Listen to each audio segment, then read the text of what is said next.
Assalamualaikum warahmatullahi wabarakatuh, teman-teman. Perkenalkan, nama saya Riaza Fitri, Stambuk B201-20046, kelas A, Fakultas Ilmu Sosial dan Ilmu Politik, Prodi Sosiologi di Universitas Tadulako. Nah, teman-teman, pada video kali ini saya akan menjelaskan materi tentang filsafat pendidikan. Apa sih filsafat pendidikan itu? Untuk lebih lanjutnya, mari kita simak video berikut ini. Jadi, filsafat pendidikan adalah suatu kegiatan berpikir kritis, bebas, teliti, dan teratur tentang masalah-masalah yang terdapat di dalam dunia pendidikan, agar masalah-masalah tersebut dapat diatasi dengan cepat dan tepat. Nah, yang berikut pengertian filsafat menurut para ahli. Yang pertama ada Al-Syaibani. Menurut Al-Syaibani, filsafat pendidikan adalah aktivitas pikiran yang teratur dan menjadikan filsafat sebagai jalan untuk mengatur, menyelaraskan, dan memadukan proses pendidikan.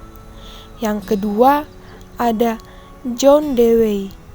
Suatu pembentukan kemampuan dasar yang fundamental yang menyangkut daya pikir maupun daya perasaan menuju tabiat manusia. Nah, yang ketiga Randall Karen. Menurut Randall Karen, filsafat pendidikan adalah penerapan serangkaian keyakinan-keyakinan filsafat dalam praktik pendidikan.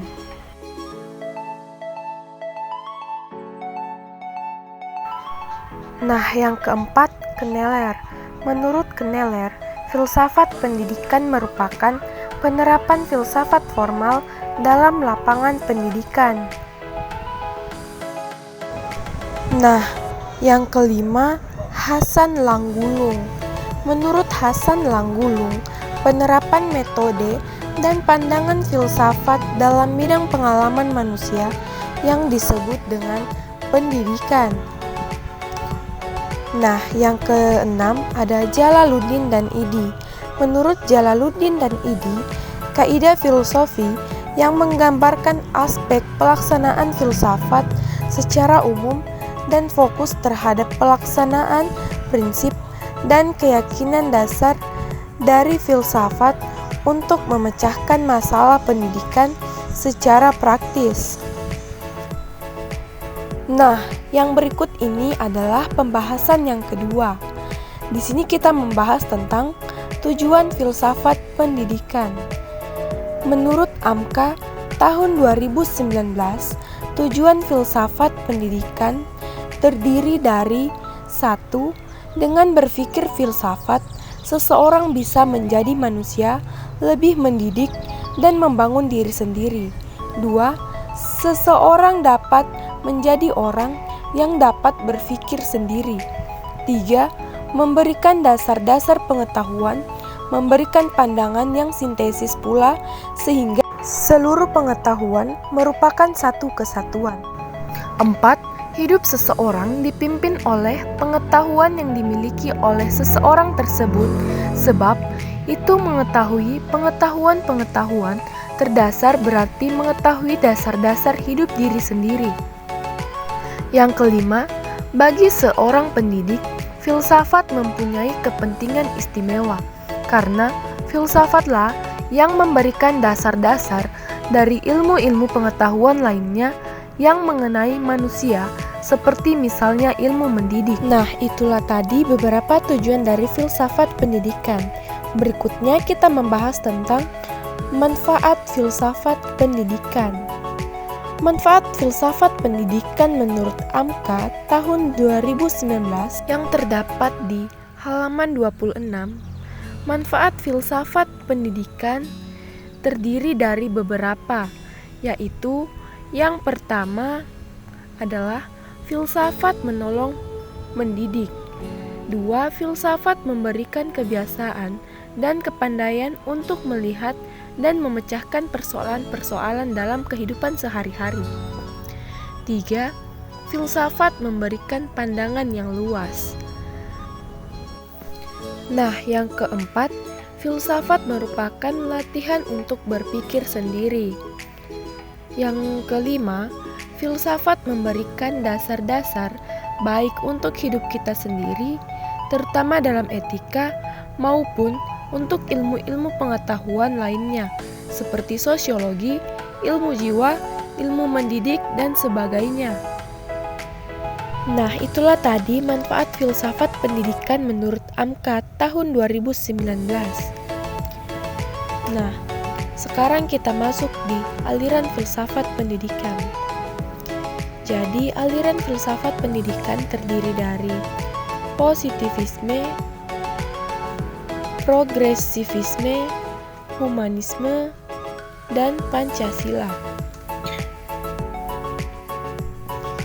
Nah, filsafat positivisme menurut Kamus Besar Bahasa Indonesia adalah aliran filsafat yang beranggapan bahwa pengetahuan itu semata-mata berdasarkan pengalaman dan ilmu yang pasti. Nah, selanjutnya filsafat positivisme. Positivisme berarti suatu aliran filsafat yang berpangkal pada sesuatu yang pasti, faktual, nyata dari apa yang diketahui dan berdasarkan data empiris. Nah, jadi positivisme mengajarkan bahwa kebenaran ialah yang logis.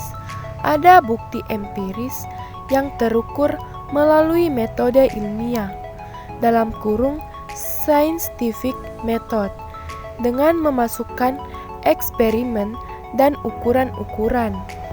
Nah, berikut pengertian filsafat progresivisme adalah suatu aliran yang menekankan bahwa pendidikan bukanlah sekedar pemberian sekumpulan pengetahuan kepada subjek didik, tetapi hendaklah berisi aktivitas-aktivitas yang mengarah pada pelatihan kemampuan berpikir mereka sedemikian rupa. Nah, selanjutnya sifat progresivisme yang terdiri dari 1. Fleksibel, yaitu tidak kaku, tidak menolak perubahan, dan tidak terikat oleh doktrin tertentu. 2. Curious, yaitu ingin mengetahui, ingin menyelidiki. 3. Toleran dan open-minded, yaitu mempunyai hati terbuka. Berikut adalah filsafat humanisme. Humanisme adalah istilah umum untuk berbagai jalan pikiran yang berbeda yang memfokuskan dirinya ke jalan keluar umum dalam masalah-masalah atau isu-isu yang berhubungan dengan manusia. Nah, jadi humanisme terbagi menjadi dua, yaitu humanisme keagamaan dan humanisme sekular.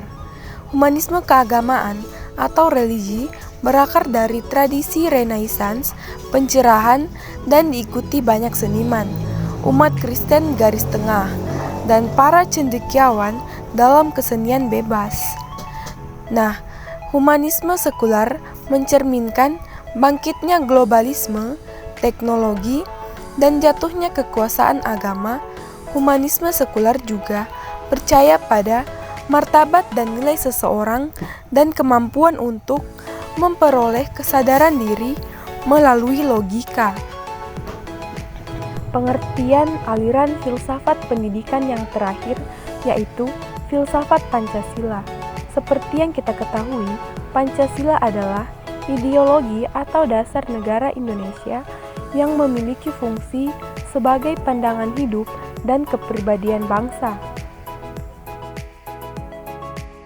Nah, hubungan Pancasila dan sistem pendidikan adalah dapat menelaah sila-sila yang terdapat dalam Pancasila dalam dunia pendidikan maupun keseharian, karena sila yang terkandung terdapat merupakan pandangan hidup untuk setiap individu yang hidup berbangsa dan bernegara dengan menelaah akan memiliki dasar pemikiran yang mendalam. Nah, itu tadi materi tentang filsafat pendidikan.